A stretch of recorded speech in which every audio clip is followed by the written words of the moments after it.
we're shooing away the bad juju. Hello and welcome to this week's pet pairing. Now that the ashes has settled and the smoke has lifted, I feel like we can take a little bit of a few steps back. Not one, but a few steps back, and we can try to talk about the new mothership and everything that we discussed last week in my comment section, but now after it has settled a little bit and we have had time to process it.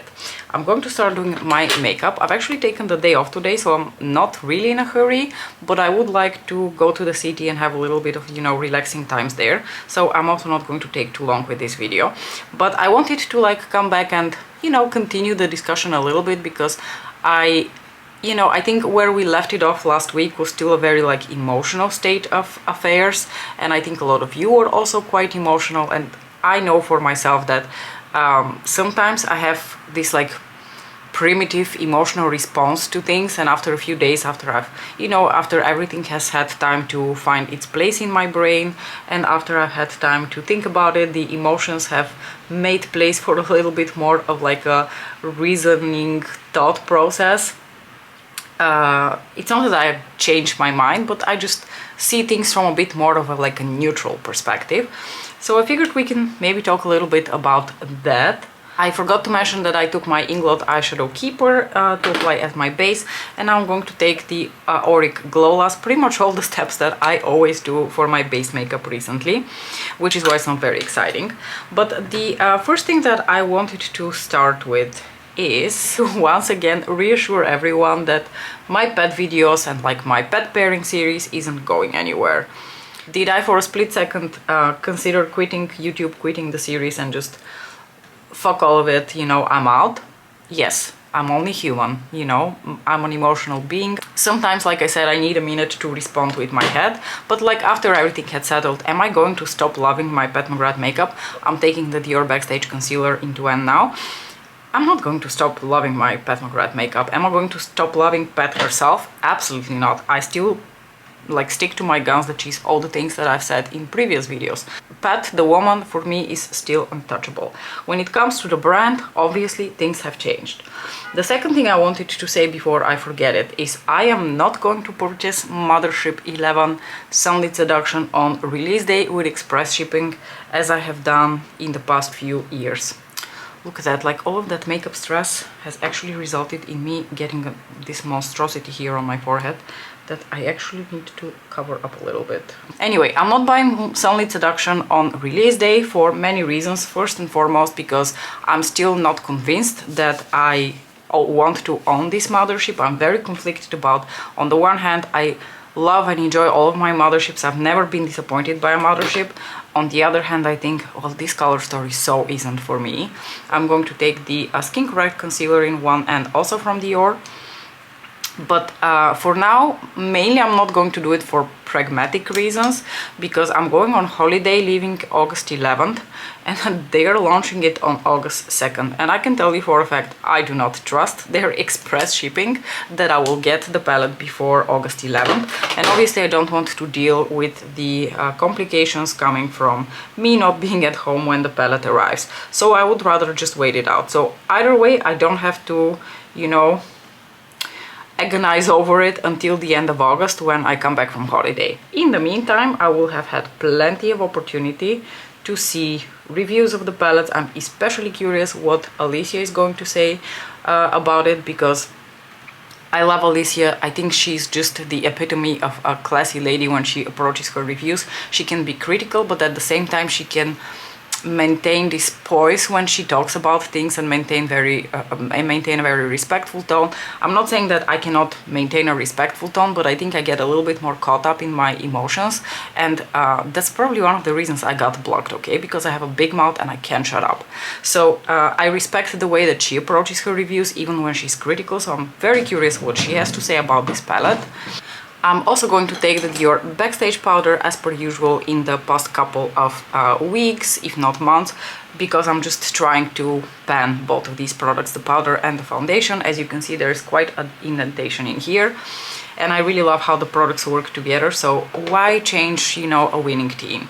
So I'm not getting Sunlit Seduction, not with express shipping, not for the time being. If I decide at the end of August that I really can't resist, that people are saying that it's actually a really gorgeous palette, despite all of my critiques and despite all of my, you know, considerations as to why this palette is not going to be as amazing as the previous 10. Then I might still get it because I want to maintain the same thing that I also said last week. I'm only human. I find it very difficult to not buy a Mothership palette because they are the absolute highlight for me when it comes to makeup releases. Year in and year out, I look forward to the Mothership release. And this is the first year that I'm not purchasing a Mothership on release day since 20... When was the first time I purchased a Mothership on release day? I didn't purchase Bronze Seduction on release day because I still wasn't very savvy in how to purchase things from Pat McGrath and how her releases go. And I want to say that when Bronze Seduction released, I had just purchased Sublime. I didn't really know what I was doing and what's going on, and I missed Bronze Seduction. It got sold out really fast, and then as soon as it came back in the limited edition matte packaging, which is a question I always get, what is this palette that I can't recognize? I have my Mothership 5 Bronze Seduction in the limited edition matte packaging, but I purchased it pretty much soon after the release. So since then, I've pretty much purchased most Pat McGrath products on release day. I've never really cared waiting for sales, because I know that if it's a product that I will enjoy and I will use constantly, it is worth for me to make the investment and to not wait for a sale. This time though, I am seriously considering if I have the willpower to wait for a sale, because I'm pretty convinced that at some point this palette is going to go on sale, because at this point we all know that Pat McGrath products eventually go on sale with quite the hefty discount. I am going to take the Too Faced Laminating Brow Wax to quickly run through my brows, just fluff them up a little bit, make them appear slightly laminated. In the meantime, I've also watched other people's reaction videos. I think Martina made a really good reaction video. She pretty much summed up everything that was going on also through my head. Yesterday I watched Sophia's Beauty's video, and I really enjoyed her video because she also touched upon the business side of things. She read an article that actually one of you linked to me on Instagram, and I like skimmed through it very quickly. I don't think that this was new information to me, that Pat McGrath had sold part of her shares to investors, and the whole thing about her being a billion-dollar business, I recall seeing that a few years ago. So that's why I've been talking about, you know, investors and the business side of things, although very perfunctory, because I have no background in business or economics or any of those things. I do not know the terminology. I do not know exactly what's going on behind closed doors when it comes to businesses, so that's why I never really wanted to discuss it in a lot of detail. But that's why I've kept saying that past Divine Rose and especially Huetopian Dream, I feel like things have become much more mainstream, much more about pleasing a third party than just being creative. I am going to actually take a little bit of Bronze Mahogany from Pat. So if you want to hear a little bit more about this side of the story from a very eloquent lady here on YouTube, I highly recommend Sophia. Sophia just has like such great energy. I always leave her videos feeling really like cheery. I absolutely love the vibe that she brings to YouTube, and I think she also brings the intelligence behind it. So she made some really astute comments when it comes to the business side and the fact that at some point you have to balance between being an avant-garde, you know, runway artist and a businesswoman. You need to, in the end of the day, run a business. If I were a businesswoman and I had investors, you know, breathing down my neck to live up to the investment expectations, and I was told, well, you can make this palette that is going to be awesome, but it's going to sell to like 500,000 people, or you can make this slightly more vanilla palette, it's a little bit less creative, it's still going to be really high quality, but like not exactly the Pat McGrath mastermind, but it is going to sell to like 3.5 million people. I would be like, yeah, let's make the one that sells to 3.5 million people, because, you know, I'm gonna make more money, they're gonna make more money, I win, you win, America wins, basically. So I totally understand the business side of things, which is why I think a lot of us need to, you know, take a bit more of a neutral position on the situation. And don't get me wrong, I still think it's very, very sad that we are seeing this sort of like departure from the original roots of the brand, from the creativity and the uniqueness that it brought to the market. we can go back to that in a bit. I still think that the brand brings unique things to the market. I still think the makeup is extremely high quality, but it is not quite what it used to be. I'm now going to take my little Bridgerton wheel here, which I can never remember the name of. What is this called again? The Blushing Delights palette, and I'm going to dip into this cute little pink blush here. So maybe it's time for us now, the hardcore fans that have been purchasing everything since day one, or almost everything since day one. It is maybe time for us to stop purchasing everything, because in the end of the day we don't need it all. All of these years when people have been complaining about, oh, pet is so expensive, pet this, pet that, you know, all of this extreme unnecessary criticism has been going on, you and I have probably both told people, well, you don't have to buy it.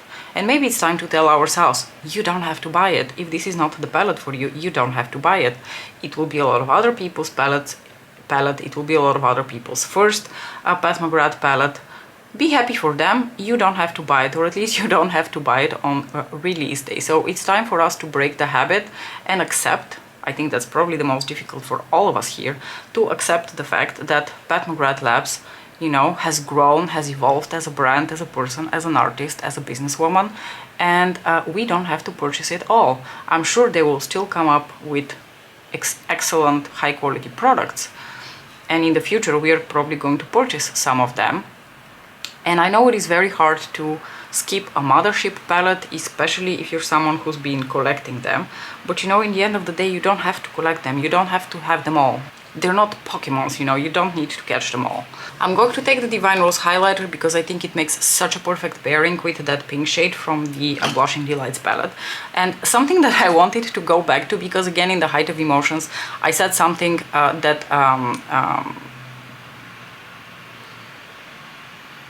I wanted to go back to something that I mentioned before about the quality of the makeup. I want you all to understand that I still think Pat McGrath Labs to this day make exceptional quality makeup. Even if their packaging has been becoming less and less fancy and luxurious, and even, you know, with the repetitive products that they release sometimes, I still think the makeup is exceptionally high quality. I swatch it next to other makeup that I have, especially, you know, older, more mid-range kind of makeup, and it just excels. It is just so much more elegant. It wears so well, it looks really beautiful. So in terms of the quality of the makeup is still there. And I said something a bit more, you know, exaggerated than I truly believe it is, which is that the substitution of the baked shades with this new formula is basically like going from something super unique to something that you can find in any indie brand.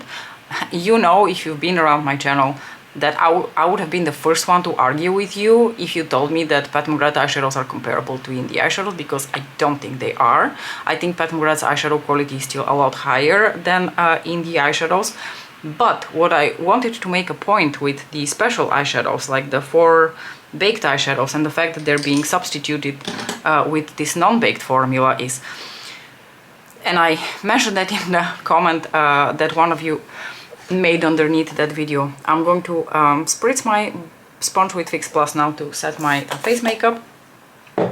If before we considered Pat McGrath's makeup and the special shades and the baked formula and how unique and incredible they were, and they were separated from indie eyeshadow formulas by the Atlantic Ocean, let's say. Like, you had the indie eyeshadows in America and you had the Pat McGrath baked eyeshadows in the UK. Like, there was an ocean between them of difference in every single aspect. But with this new formula, which is still, you know, far nicer and far more high quality, I feel like, than indie eyeshadows, that difference has shrunk from the size of the ocean to the size of a small lake. And I wonder how long will it take before there's literally no difference, you know? So we're paying for indie eyeshadows, but at the Pat McGrath price tag.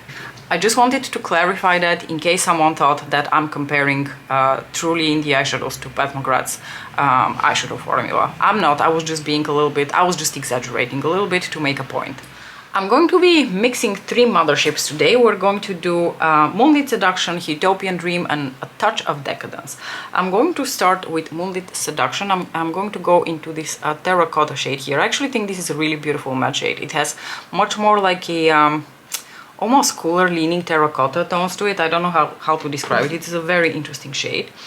I'm going to dip into a little bit of that with a flat, not a flat, but like a big blender. What else did I want to say? Okay, so another thing that I wanted to say, and I think I also mentioned it before in previous videos, that I've never really cared so much exactly what the color story of the motherships will be. Obviously I have my expectations and I have my hopes. I've been talking about wanting like a taupe green mothership palette with like cool neutrals and like some interesting greens and some interesting like taupes with like green sparkles in them in the baked formula. You know, that's, you know, all dreams and hopes that I have in my brain, but obviously Pat isn't in my brain. She's not going to make what I want. She's going to make what she wants. But with this new mothership, still to me the biggest, you know, blow, the biggest disappointment is not so much the color story. I would have lived with pretty much any color story she puts out because I'm such a sucker for her and her brand. But the biggest blow to me still is the lack of the baked shades. I cannot get over how incredibly, you know, devastated I am that she's phasing out the baked formula, because I truly adore that formula. It is incomparable to anything else. The type of eyeshadows she has made in the baked formula, no one else has put out on the market. So I will eternally miss those. The other thing about, you know, me posting a comment underneath her reel, getting blocked and then getting unblocked, that I got over, to be honest with, pretty fast. I was quite sad and bummed out. I even put like a little post in her Facebook group. She has a Facebook group around the mothership palettes. It's actually like a really nice group where people usually, you know, share looks and thoughts about pet palettes and stuff. And it's quite nice. I've been a member for a couple of years, but you know, after, you know, the whole thing unfolded, I felt so frustrated that I wanted someone from the brand to read that I was super disappointed that me of all people would be blocked. So I posted a little message there, and I will be honest with you, I fully expected that they're going to take it down. I am surprised that they even left it up. They eventually disabled the comments of that post, which I was not surprised about at all. I'm not mad about it. I know some of you will feel like, oh, how dare they disable the comments, because I wasn't even like, I don't think my post was negative, disrespectful, or it was in any way overly critical. I just wanted to express my sadness and disappointment. But I do understand that they disabled the comment section, because I know that what they're trying, like the mods of that group, they're trying to keep the Facebook group to be like a very positive place where people mostly just share looks and talk about the makeup. That is not so much centered around customer service or any other sort of, you know, problems that people have with the brand, and not with the makeup itself. So I totally understand why they disabled the comments on my post. But I think, you know, I spoke my truth, and that's all I wanted to do. I'm going to now take Huetopia, and we're going to go into this beautiful brown here. By the way, doesn't it seem to you like a bunch of the mattes from the new palette almost come straight out of Huetopian Dream? I think there's a shade that looks almost exactly like this one. There's a brown that looks almost exactly like this one, and I already forgot what else was there, but I felt like I've seen these mattes before. So the matte, I think, where she's really shooting herself in the foot, and I've said that also with the release of Moonlit Seduction, is the repetitive mattes that makes it seem like she's releasing the same palette. Because I've also told everyone before that to me Divine Rose 1, Divine Rose 2, Huetopian Dream and Moonlit Seduction are not the same palette. They're wildly different from each other if you remove the repetitive mattes. But anyway, like I said, I'm not like, I've already gotten over the whole being blocked and unblocked situation, but what I will say is that I just don't understand this whole trouble of deleting people's comments and blocking people. It just seems like such an unnecessary move on their side. Like, I think it would be far more professional of them to just not engage at all. I mean, they don't announce the phasing out of the baked shades. They don't in any way communicate when their customer service is poor. They don't give any explanation, any, you know, apologies ever. Why engage in this specific manner? You know, I don't get it. Just choose to not engage at all, because what are you achieving with deleting these comments? You're achieving absolutely nothing. People will go on Trend Moods post and they will basically pour out the same venom over there. So it's completely, you know, it's a waste of time and energy to delete people's comments. So I will say this, I don't understand that on their side. It makes absolutely no sense to me. And with this, I think I've pretty much covered everything that I wanted to say. If I have forgotten something, we can address it some other time. But for the time being, I think I'm pretty much done with the topic. I have actually purchased some new Pat McGrath makeup off of our like local Vinted, let's say. In the Netherlands they have this app which is called Marktplaats, and sometimes, just, you know, out of sheer curiosity, I like to check out what kind of makeup brand, especially from the brands that I enjoy, people are selling there. And I was able to find this chick who is apparently getting rid of a bunch of her barely touched Pat McGrath makeup. She was selling Mothership palettes for 55 euros, and one of my friends, I'm very happy, I hooked her up with the Sublime palette for 55 euros, which is an amazing price for basically untouched palette. But what I got for myself, I'm going to take the NYX glitter glue now, by the way, before we apply the lid shade.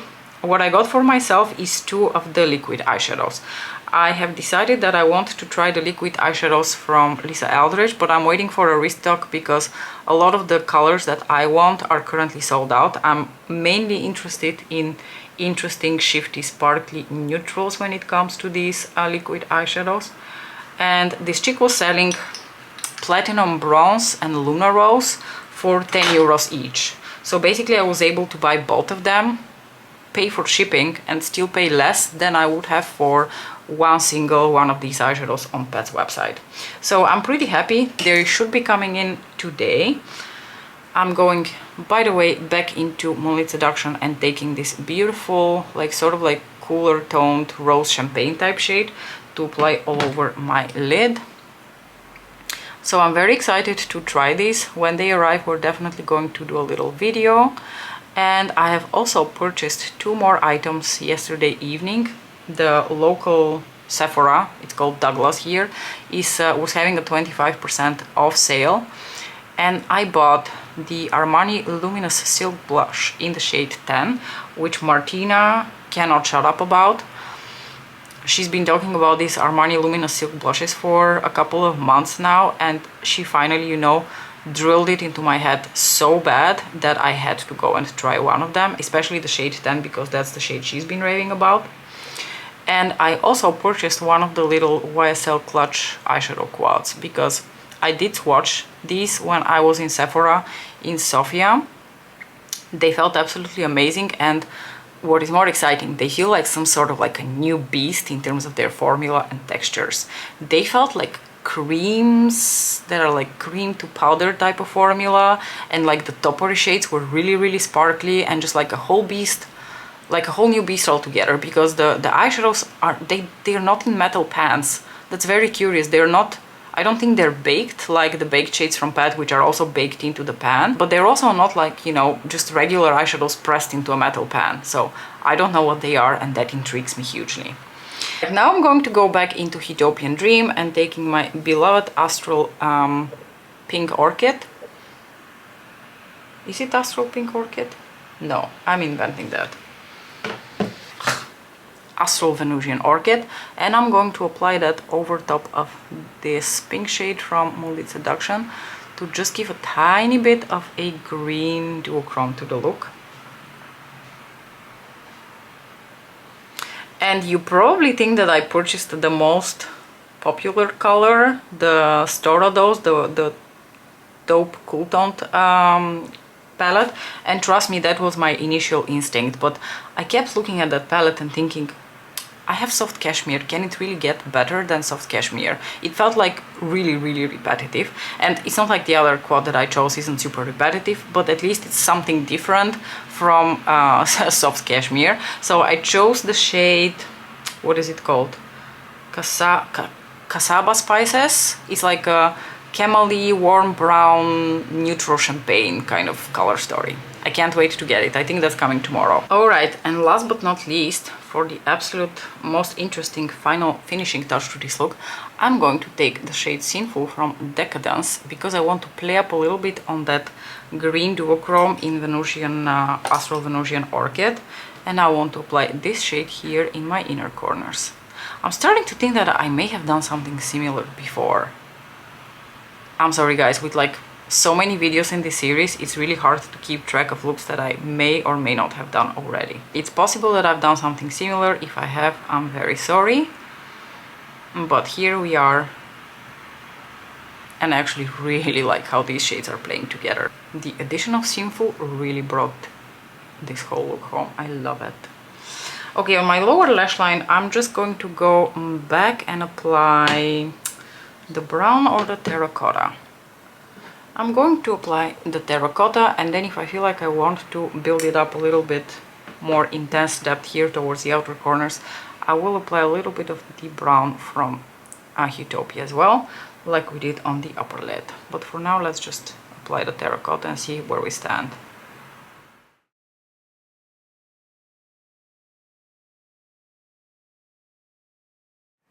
I've been wearing a lot of bright colored lipsticks lately, so I figured I would keep it a bit more toned down today. So I decided to go for Velvet Muse from Lisa Eldridge, because I think the pinky tones of this lipstick fit really well with the rest of the kind of like pinky tones that we did from Pat McGrath. I'm very curious what your final thoughts are on this whole situation now that everyone has, you know, had a few days for their thoughts to settle. We don't have to, you know, have the same whole discussion again in the comments that we had a couple of days ago. We just, you know, we can move the discussion forward. I hope that, like me, you still feel passionate about your Pat McGrath makeup, but you know, other brands are coming out with really interesting things, so we can, you know, we can stop buying all the Pat McGrath makeup and maybe expand our horizons.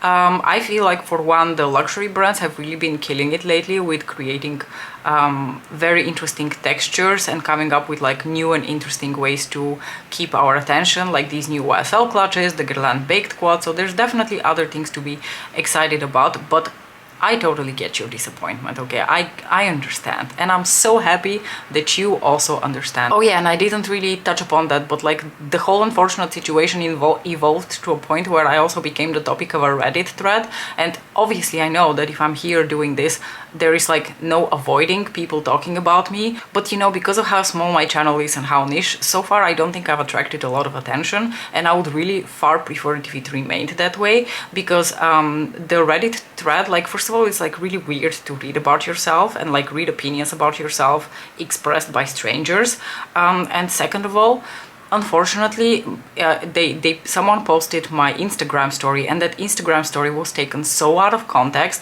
that people had like the absolute wildest opinions about what I was saying there. And I understand where the confusion comes from. I made the jump from my Instagram story to I got blocked, and a lot of people connected the wrong dots, which is totally my fault. It's just that in the height of emotions, I forgot to mention that I didn't get blocked for the Instagram story. I got blocked for saying that deleting people's comments will not delete their disappointment. So I understand where the confusion came from, but like, it was just really weird to have my Instagram story where the brand wasn't tagged, and it was obviously meant for like my fellow passionate Pat McGrath makeup lovers, to see that out of context and for people like judging what I was saying and judging me for what I was saying without having any context of who I am or why I feel this way about this new palette. But anyway, it was just really, really bizarre. Obviously, I'm only human. I went and like read the whole thread and what everyone had to say about it. I didn't engage because I felt like it would be a waste of my time. But you know, it was just really weird. So yeah, I would rather not be the topic of a Reddit thread. Anyway, I went on a tangent there. Let me know what you thought about the look, actually. I hope you liked it. As usual, thank you so much for watching, and we're going to see each other very, very soon to test out some YSL and Armani and some new Pat McGrath labs. So, see you then. Bye!